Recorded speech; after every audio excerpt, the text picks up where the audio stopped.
Assalamualaikum warahmatullahi wabarakatuh. Waalaikumsalam warahmatullahi wabarakatuh. Bismillah walhamdulillah thumma salatu wassalamu ala rasulillah habibina wa qudwatina Muhammad ibni Abdillah wa ala alihi wa ashabihi wa mawalah wa man tabi'alah ila yaumil qiyamah. Wa ba'da. Di tengah malam itu Sayyiduna Abu Bakar As-Siddiq radhiyallahu anhu hendak mengabdikan diri kepada Allah ke masjid. Keluarlah beliau menuju masjid. 10 langkah jelang masjid, langkah beliau dihentikan oleh suara tangis yang menyayat hati. Beliau pun bertanya, ini siapa di tengah gelapnya malam di dalam masjid yang menangis? Tangisannya sangat miris. Tentu yang menangis itu adalah orang yang amat sangat sedih. Subhanallah. Kira-kira kalau kaum muslimin di sekitar Hidayatul Mustafa jam 3 malam mau ke masjid, terus ada yang nangis, kira-kira lanjut ke masjid apa balik? Berarti masjidnya perlu diruqyah gitu ya. Ya Allah. Sahabat Abu Bakar As-Siddiq radhiyallahu anhu, beliau terus melangkahkan kaki lalu maju masuk ke dalam masjid. Di dalam masjid beliau tidak melihat ini siapa karena sangat gelap. Maka beliau berikhtiar untuk mencari penerangan. Dijumpailah di pojok masjid lampu minyak. Setelah dinyalakan barulah tampak. Ternyata wajah orang yang menangis itu amat sangat familiar. Nangis bukan 15 menit yang lalu, tapi tangisannya itu sudah lama. Karena dalam riwayatnya disebutkan gamis bagian depan semua basah oleh derai air matanya. Maka beliau kemudian bertanya, Maya bekik, saudaraku, apa yang menjadikanmu menangis? Tidak ada jawaban dari lisan mulianya kecuali tetap suara terisak. Kemudian beliau bertanya lagi, apakah ada yang sakit pada dirimu? Tidak ada suara, yang ada hanya gelengan kepala. Apakah ada masalah dalam keluargamu? Lagi-lagi tidak mendapati suara Sayyiduna Abu Bakar As-Siddiq radhiyallahu anhu, hanya gelengan kepala. Artinya dia sehat, artinya tidak ada masalah dalam keluarganya. Lalu apa yang menjadikan beliau menangis? Lalu kemudian beliau menjawab sungkan karena yang bertanya adalah sahabat Abu Bakar As-Siddiq radhiyallahu anhu. Ia berkata, sungguh hatiku sampai saat ini sedih, bahkan sampai Nabi Muhammad SAW meninggal, aku belum sekalipun melihat wajahnya. Rupanya yang menyebabkan beliau menangis adalah karena tidak pernah selama hidupnya melihat wajah tampan dan indah dari Nabi Muhammad SAW. Beliau adalah sahabat Abdullah bin Ummi Maktum yang memang ditakdir oleh Allah buta. Maka rupanya tidak ada yang disesali dalam hidupnya. Kerinduan yang amat sangat mendalam kepada Nabi, ingin melihat wajahnya. Sahabat Abu Bakar As-Siddiq radhiyallahu anhu mendengar ini tentu sangat menyadari, iya ya, aku hampir setiap saat, setiap waktu bisa melihat wajah indah Nabi Muhammad SAW. Sementara dia sama sekali tidak pernah melihat wajah Nabi SAW. Padahal sahabat Abdullah bin Ummi Maktum itu adalah muadzin kedua Nabi SAW. Nabi SAW di Madinah itu punya 2 muadzin yang dilantik. Muadzin utama adalah sahabat Bilal bin Rabah radhiyallahu anhu. Muadzin kedua adalah sahabat Abdullah bin Ummi Maktum. Tapi meskipun statusnya sebagai muadzin cadangan, sahabat Abdullah bin Ummi Maktum radhiyallahu anhu, beliau ini seringkali menjadi naib Nabi Shallallahu Alaihi Wasallam mengimami. Tatkala Nabi tidak di masjid, tidak ada yang mengimami, tidak ada yang berani kecuali beliau yang mengimami. Jadi wakilnya Nabi mengimami. Tapi meskipun dekat dan akrab dengan Nabi, beliau tidak pernah melihat wajah indah Nabi. Seperti apa wajah indah Nabi? Wajah indah Nabi digambarkan di Maulid Diba. Kalau jenengan sering ikut dibaan kan ada satu rawi alifiyul amfi, wajah Nabi itu mancung sampai diungkapkan seperti huruf alif. Mimiyul fammi, lisan beliau, lisan beliau itu manis sekali, seperti selalu mengucapkan huruf mim. Coba kalau jenengan nanti pulang ngadep cermin, Pak, ucapkan huruf hijaiyah mulai alif sampai ya. Alif mangap, ba mangap, ta mangap lagi, ya shot monyong, sin meringis, ro, begitu sampai mim, paling manis. Ya, Nabi Shallallahu Alaihi Wasallam itu diemnya itu seperti selalu mengucapkan huruf mim, paling manis.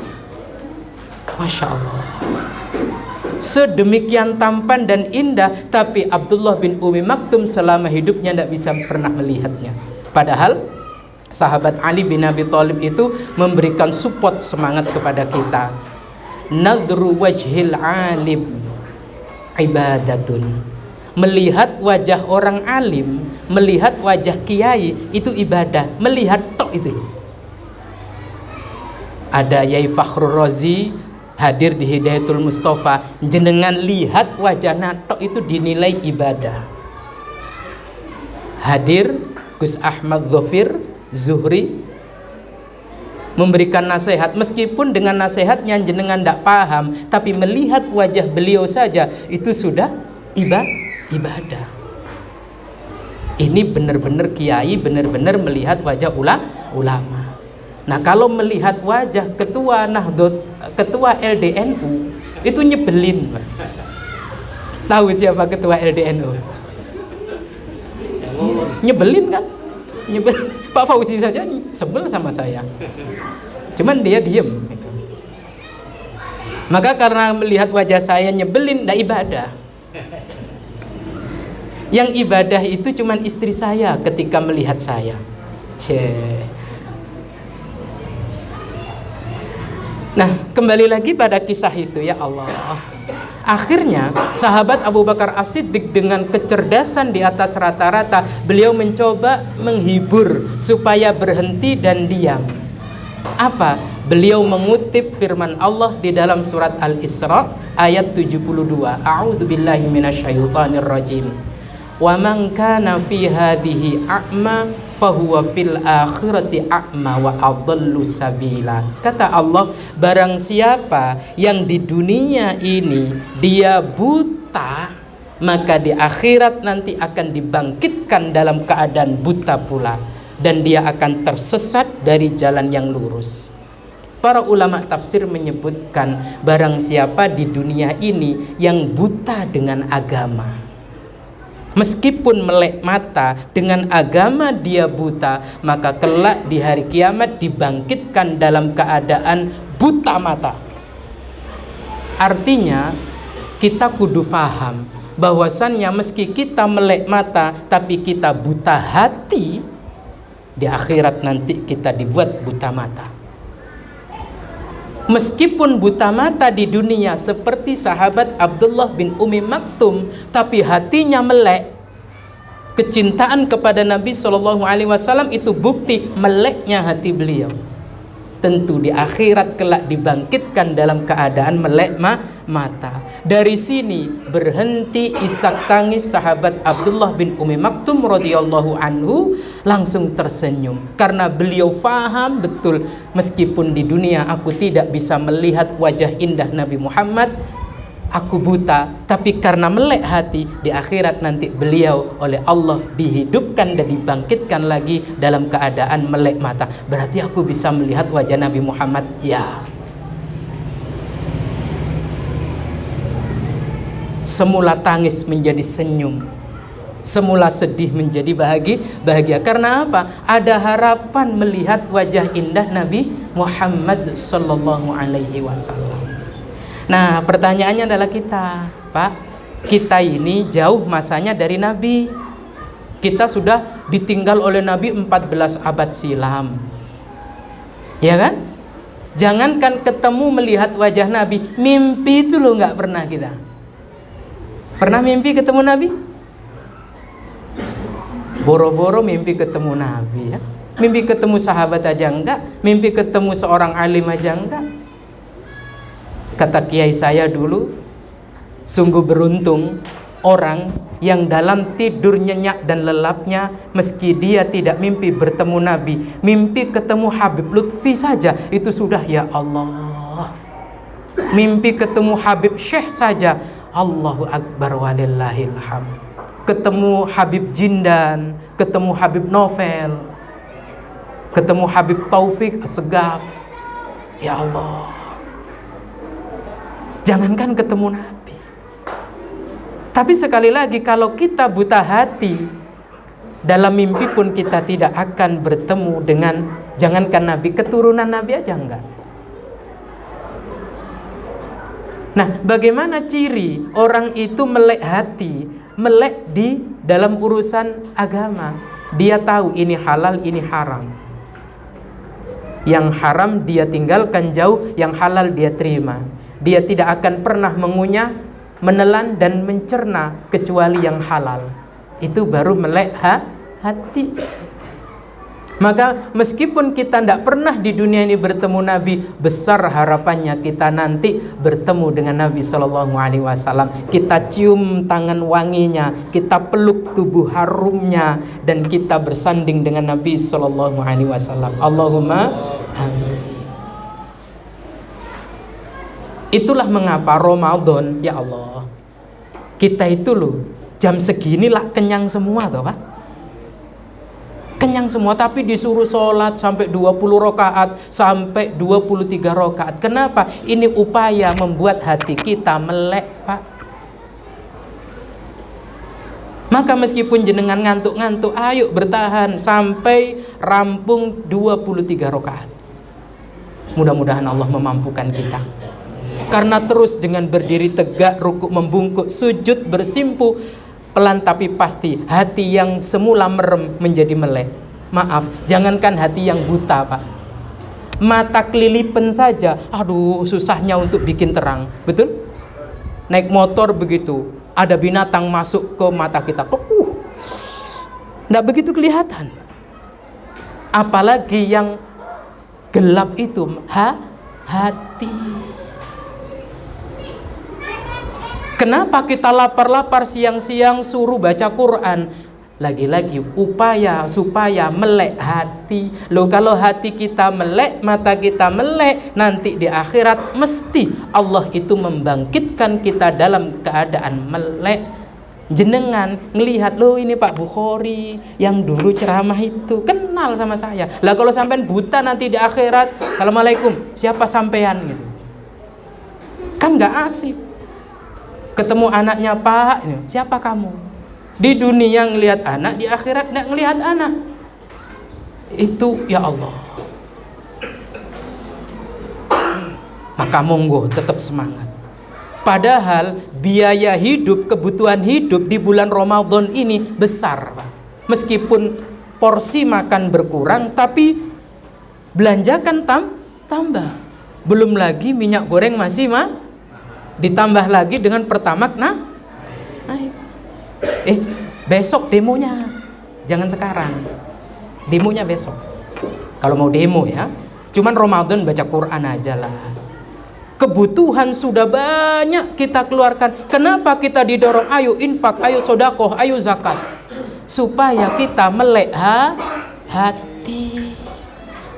Loh, kalau melek hati, jenengan kebagian melihat wajah indah Nabi Muhammad SAW. Pertanyaannya, Nabi Muhammad itu ganteng apa enggak, Pak? Ganteng apa enggak? Nabi Yusuf ganteng apa enggak? Maka beda ungkapan ya. Kalau ditanya siapa Nabi yang paling ganteng, jawabannya Nabi Muhammad. Kalau ditanya siapa nabi yang paling terkenal gantengnya, baru Nabi Yusuf.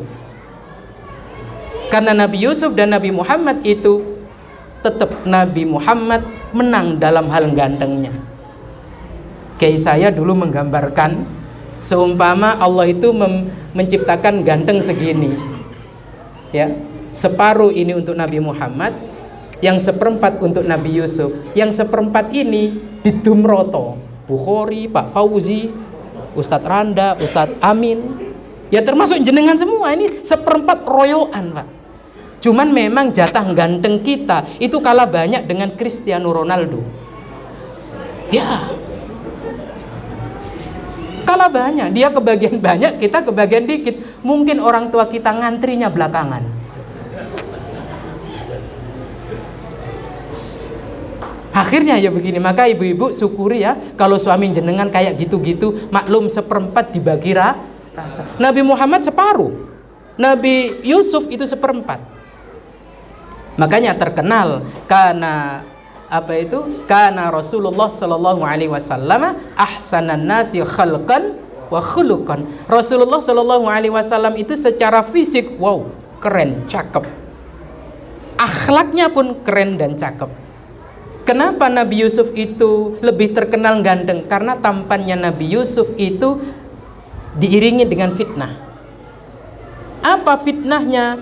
Ibu angkatnya pernah tergila-gila kepada Nabi Yusuf. Di Quran diabadikan kasus robeknya baju Nabi Yusuf di belakang apa? Karena diajak ke surga oleh Ibunda Zulaikha. Ngerti diajak ke surga? Saya pakai isyarat itu karena banyak yang 17 tahun ke bawah di sini. Tidak boleh tahu. Lebih-lebih ketika setelah itu Nabi Yusuf alaihissalam itu ketampanannya menjadikan banyak ibu-ibu pada saat itu yang ngupas apel dengan pisau, bukan apel yang dikupas tapi tangannya qatta'na aydiyahunna. Begitu melihat tampannya wajah Nabi Yusuf, bukan apel yang dipotong, Pak, tapi jari-jarinya. Qatta'na aydiyahunna wa qulna hasya lillahi ma hadza basyara in hadza illa malakun karim. Kata ibu-ibu itu, wah ini mah bukan manusia, ini sih malaikat, katanya. Tapi Nabi Muhammad tidak ada ceritanya ada wanita yang tergila-gila kepada Nabi Muhammad, tidak ada. Jadi tampannya Nabi Muhammad itu slow, tidak bikin kaget kaum wanita, tapi tuampan. Tapi Nabi Yusuf itu banyak yang terkejut-kejut. Masa kita yang tidak pernah melihat wajah Nabi, di akhirat juga tidak melihat wajah Nabi, rugi double tau, Pak? Maka ayo kita disiplinkan tarawih kita disiplinkan tilawah Quran kita, dan kita disiplinkan infak dan sodakoh kita. Untuk apa? Membuat hati ini melek, yang nanti akan jadi jaminan di akhirat kita akan dibangkitkan dalam keadaan melek pula. Semoga bermanfaat. Wallahu a'lam bishawab. Assalamualaikum warahmatullahi wabarakatuh.